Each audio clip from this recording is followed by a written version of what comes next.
অ্যামাগা বক্র কি? বিজ্ঞানী অ্যামাগা স্থির তাপমাত্রায় নির্দিষ্ট ভরে বিভিন্ন বাস্তব গ্যাস নিয়ে ভিন্ন ভিন্ন চাপে এদের আয়তন নির্ণয় করেন। কিভাবে নির্ণয় করেন? পিভির সাথে পি এর মাধ্যমে বিজ্ঞানী অ্যামাগা স্থির তাপমাত্রায় নির্দিষ্ট ভরে বিভিন্ন বাস্তব গ্যাস নিয়ে ভিন্ন ভিন্ন চাপে, এখানে ভিন্ন ভিন্ন চাপ, এখানে চাপ ধরা হলো 200 ATM, 400 ATM, 600 ATM, 800 ATM। তোমরা বুঝতেছো হাই প্রেশার নেওয়া হয়েছে এখানে।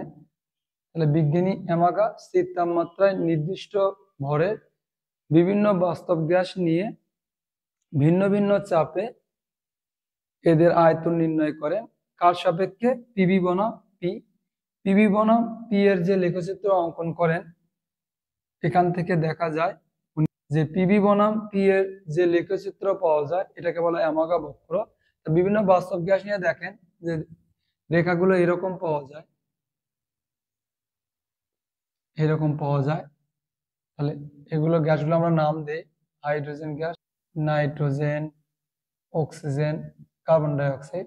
এখানে দেখতেছো যে বিজ্ঞানী অ্যামাগা কি করেছে? স্থির তাপমাত্রায় নির্দিষ্ট ভরে বিভিন্ন বাস্তব গ্যাস নিয়ে ভিন্ন ভিন্ন চাপে এদের আয়তন নির্ণয় করে এবং পিবি এবং পি এর যে লেখচিত্র পান এটাকে বলা হয় এক্স্যাক্টলি অ্যামাগা বক্র।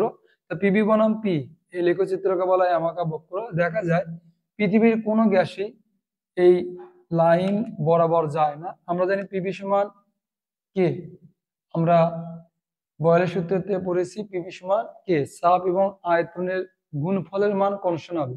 পি বাড়লে ভি কমবে, পি কমলে ভি বাড়বে, কিন্তু তাদের গুণফলের মান স্থির থাকবে। এটা তো আদর্শ গ্যাসের কন্ডিশন।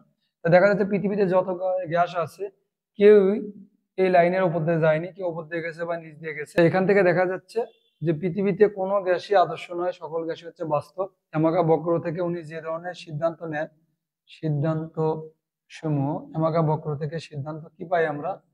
প্রথমে আমরা দেখতেছি যে এখানে এক্স এক্সিসে আমরা হাই প্রেশার নিয়েছি, কারণ প্রেশার যত বাড়তেছে তত কিন্তু বিচ্যুতি বাড়তেছে। আমরা যদি এখানে চিন্তা করি, দেখো শুরুতে সকল গ্যাসই কিন্তু এই লাইনের উপর ছিল, যত প্রেশার বাড়তেছে তত তাদের বিচ্যুতি বাড়তেছে। দেখো শুরুতে কিন্তু সবার এখানেই ছিল, 0 থেকে যখন 10 ATM এর মধ্যে চিন্তা করি, তারা কিন্তু সবাই লাইনের উপরেই ছিল, আদর্শ গ্যাস কন্ডিশনে ছিল।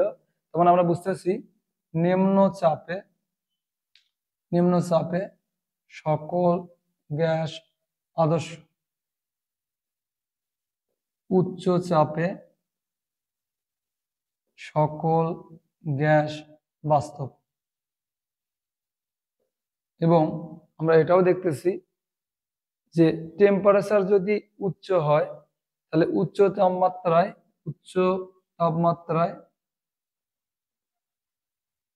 সকল গ্যাস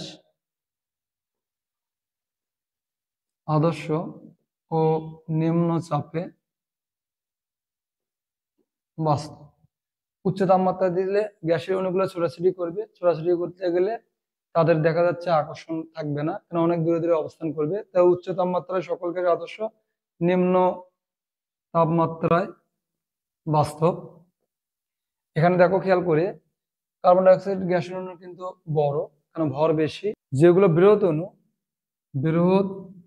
অণু গ্যাসের মধ্যে আন্তঃআণবিক আকর্ষণ বল বেশি, আন্তঃআণবিক আকর্ষণ বল বেশি। মানে যত গ্যাসের অণু বড় হবে তাদের ভ্যান ডার ওয়ালস ধ্রুবক বি এর মান বেশি হবে, আকর্ষণ বেশি হবে। তাই বলছে আন্তঃআণবিক আকর্ষণ বল বেশি, তত বেশি বাস্তব গ্যাস হবে, আদর্শ আচরণ হতে তাদের বিচ্ছিন্ন তত বেশি হবে। আর ক্ষুদ্র অণুসমূহের, ক্ষুদ্র অণু গ্যাসের মধ্যে আন্তঃআণবিক আকর্ষণ বল কম। তারপর আমরা বুঝতে পারলাম যত আমরা উচ্চ তাপমাত্রা দেব, উচ্চ তাপমাত্রা ও নিম্ন চাপে সকল গ্যাস আদর্শ। উচ্চ তাপমাত্রা ও নিম্ন চাপে, উচ্চ তাপমাত্রায় গ্যাসের অণুগুলো দূরে দূরে অবস্থান করবে, নিম্ন চাপেও গ্যাসের অণুগুলো দূরে দূরে অবস্থান করবে। এতটা দূরে অবস্থান করবে, তাদের মধ্যে কোনো আকর্ষণ বিকর্ষণ থাকবে না, তখনই তো আদর্শ গ্যাস হবে।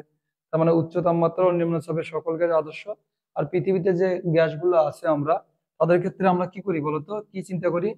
নিম্ন তাপমাত্রা ও হাই প্রেশার, না উচ্চ চাপ, মানে এই চাপে সকল গ্যাস কি বাস্তব। তা আমরা মনে রাখবো, আমরা যে সিলিন্ডার গুলো ইউজ করি, এই সিলিন্ডার গুলো কিন্তু আমরা আগুন থেকে দূরে রাখি, তাপ থেকে দূরে রাখি, এবং তাদের প্রেশার কিন্তু অনেক হাই থাকে। তার মানে উচ্চ চাপে নিম্ন তাপমাত্রা সকল গ্যাস বাস্তব, আর অপোজিট কন্ডিশনে সকল গ্যাস কি আদর্শ। তার মানে বয়েলের সূত্র, চার্লসের সূত্র, অ্যাভোগাড্রোর সূত্র, এই সূত্রগুলো কিন্তু এই কন্ডিশনে নেওয়া হয়েছে, উচ্চ তাপমাত্রা নিম্ন চাপ, তাই তারা আদর্শ।